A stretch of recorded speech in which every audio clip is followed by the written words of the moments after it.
নতুন করে একটি ট্রল হচ্ছে আবারও, যেখানে গণমাধ্যমে কথা বলেছেন বুবলির বোন, যেখানে আপনাকে ইঙ্গিত করে আরো অনেক কথা বলেছে। কাউকেই চিনি না, কারণ আমি আমার যোগ্যই মনে করি না, এই জন্য চেনার প্রয়োজন মনে করি না।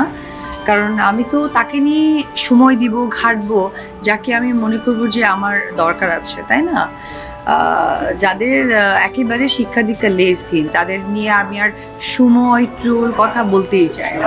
মানুষের রেজ, অ্যাঙ্গার, ইগো, বাজে কথা বলাটা কিরকম নর্মালাইজ হয়ে গেছে, যে র্যান্ডম কাউকে, একটা মেয়েকে, ছেলেকে, যাকেই হোক, যা খুশি একটা বলে দিলাম হয়ে গেল।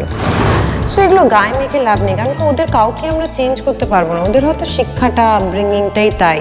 অপু বিশ্বাসের বিস্ফোরক মন্তব্য নিয়ে মুখ খুলেছেন অভিনেত্রী মিমি চক্রবর্তী। মিমি চক্রবর্তী বাংলাদেশের অনেক সেলিব্রিটিদেরই চেনে। রিসেন্ট তুফান সিনেমায় শাকিব খানের সঙ্গে উনি কাজ করেছেন।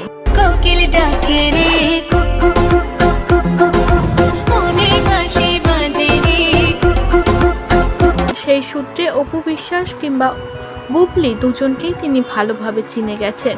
অপু বিশ্বাস বারবারই বুবলিকে নিয়ে নোংরা নোংরা মন্তব্য করে থাকে, যেগুলো খুবই নিন্দনীয়, এবং তাকে সমাজ মাধ্যমে বারবার বুবলিকে অপমান করতে দেখা যায়। কিন্তু তার পরিপ্রেক্ষিতে বুবলি কখনোই কিছু বলে না।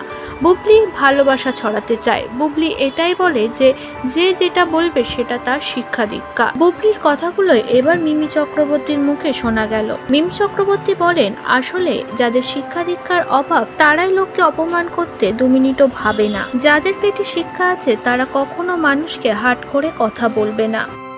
ওনাকে আমি ঘৃণা করি, কারণ ওনার নাম নিতে আমার ব্যক্তিত্বে বাজে।